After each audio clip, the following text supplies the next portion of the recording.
Welcome to our channel the Bengal computer tutorial. আজকে এই ভিডিওর মাধ্যমে আমি আপনাদের সঙ্গে এক্সেলের কয়েকটি দুর্দান্ত ট্রিক্স শেয়ার করব, যার মাধ্যমে কিন্তু আপনি এক্সেলের যে কোনো জটিল কাজকে খুব সহজেই করে নিতে পারবেন এবং আপনার অনেক সময়কে আপনি সাশ্রয় করতে পারবেন। এবং এই ট্রিক্সগুলো কিন্তু সম্পূর্ণ স্মার্ট ট্রিক্স, এগুলো আপনি অ্যাপ্লাই করে আপনিও কিন্তু স্মার্ট হয়ে যেতে পারেন এমএস এক্সেলে। অবশ্যই কম্পিউটার এক্সপার্ট হওয়ার জন্য আমাদের চ্যানেলটিকে সাবস্ক্রাইব করতে ভুলবেন না। তো চলুন কি ট্রিক্স সেগুলো দেখে নেওয়া যাক। তো দেখতে পাচ্ছেন আমি বর্তমানে এক্সেল শিটে রয়েছি।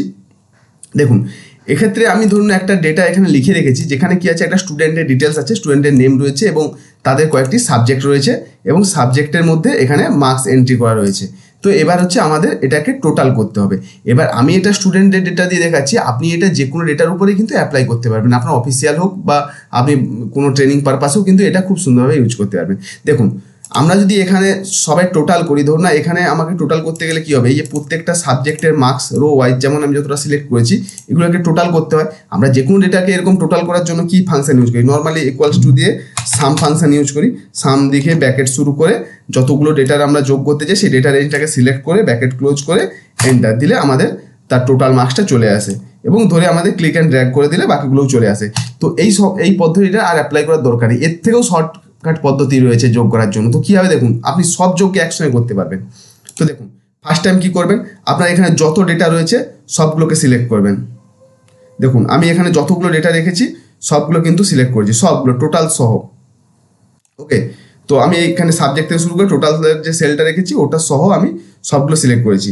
এরপর আপনারা কী করবেন, কিবোর্ড থেকে অল্ট এবং সমান প্রেস করুন। দেখুন, অল্ট এবং সমান আমি প্রেস করলাম, দেখুন সঙ্গে সঙ্গে আমার যতগুলো সাবজেক্টের মার্কস কিন্তু সবগুলো যোগ হয়ে গেল এবং আমাকে ক্লিক অ্যান্ড ড্র্যাগ করে যেটা আমরা অটোফিল করি এটারও প্রয়োজন হলো না। আপনি এরকম যে কোনো ডেটা লিখে সেগুলোকে সবকে একসঙ্গে যোগ করতে পারবেন। তো আশা করি এই টিপসটা আপনাদের ভালো লাগবে। এটা হচ্ছে ফার্স্ট টিপস ছিল। এবার নেক্সট টিপ, এবার 2 নম্বর টিপসটা কি, দেখুন এই যে আমি সিটে ডেটাগুলো রেখেছিলাম, যেমন আমি বিভিন্ন মার্কস এখানে ইনপুট করেছিলাম। তো আপনারা যখন কোনো প্র্যাকটিস পারপাসে এটাকে ইউজ করতে চাইছেন, তো আপনাদের কাছে তো এই মার্কসগুলো যে একদম সঠিক হতে হবে তার তো কোনো মানে নেই। তো আপনারা জাস্ট কিছু একটা মার্কস বোঝাতে চাইছেন, তো এর জন্য কি করতে হয়, আপনাদের এই প্রত্যেকটা সেলে ক্লিক করে করে আপনাদের মার্কসগুলো লিখতে হয়, যেটা অনেক বোরিং কাজ এবং এতে অনেক সময় লেগে যায়, বিরক্ত লাগে আপনাদের। তো যে কোনো ডেটার ক্ষেত্রেই হোক, তো আপনার এগুলো ক্লিক করে করে লিখতে লিখতে তো বোরিং লাগবেই। তো এবার আমি আপনাদের সঙ্গে একটা ট্রিক শেয়ার করবো, যার মাধ্যমে কিন্তু এই মার্কসগুলো অটোমেটিক চলে আসবে। তো কীভাবে করা যায়, তো দেখুন, ফার্স্ট টাইম আপনার যে ফার্স্ট যে সেলটা হবে, মানে ধরুন এখানে বেঙ্গলি আছে আর এই ফার্স্ট নাম্বার হিসাবে আমি এই সেলটা সিলেক্ট করলাম। আপনার যেটাই ফার্স্ট সেল হবে আপনি সেটাকে সিলেক্ট করবেন। তারপর কি করবেন, এখানে একটা কমান্ড ইউজ করতে হবে, সমান চিহ্ন দিবেন, দিয়ে এখানে কি লিখবেন, RAND RAND between BETWEEN RAND between automatic চলে আসবে। দেখতে পাচ্ছেন এই যে নীল কালার দিয়ে ফাংশনটা চলে এসছে। তো এই র্যান্ড বিটুইন লিখবেন, তারপর প্রথম বন্ধনী শুরু করবেন।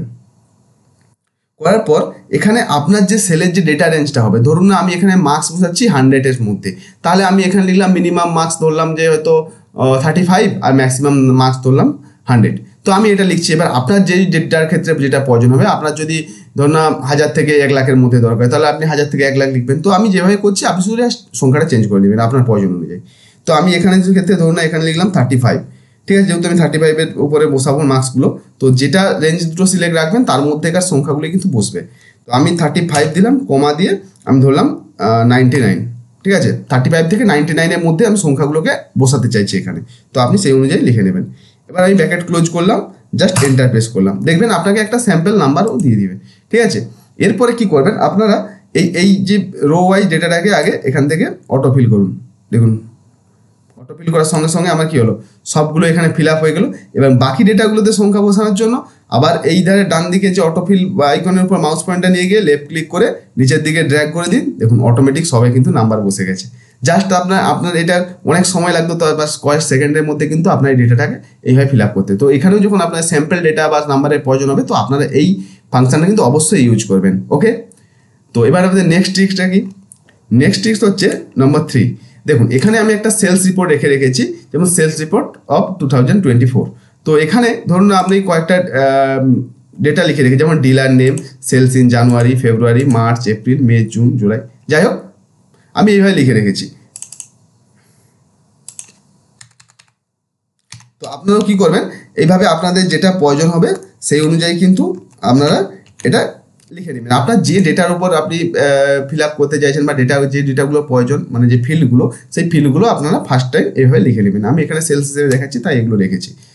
তো এরপরে আমাদের কাজ হচ্ছে, যদি আপনাকে এখানে ডেটা এন্ট্রি করতে হয়, সঠিক ডেটা এন্ট্রি করতে হবে, তো আপনি কি করবেন, এখানে যেমন ডিলার নেমে আমি ধরলাম যেমন আমি এখানে এক্সাম্পল লিখলাম যে এবিসি এন্টারপ্রাইজ।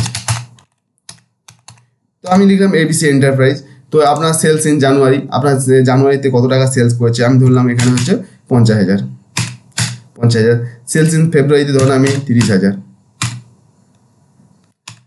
এরকম করে কি হয়, আপনাদের লিখতে হয় বারবার, প্রত্যেকটা সেলে ক্লিক করে করে করে করে ডেটাগুলো এন্ট্রি করতে হয়, যেটা কিন্তু খুবই বোরিং কাজ।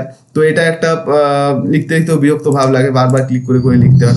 তো এইটাকে আপনি, যেমন আমরা অনলাইনে যেমন ফর্ম ফিল আপ করি বা যে কোনো জায়গায় যখন আমরা ফর্ম ফিল আপ করি, তো সেইভাবে ফর্মের মাধ্যমে কিন্তু এই ডেটাগুলোকে এন্ট্রি করতে পারবেন।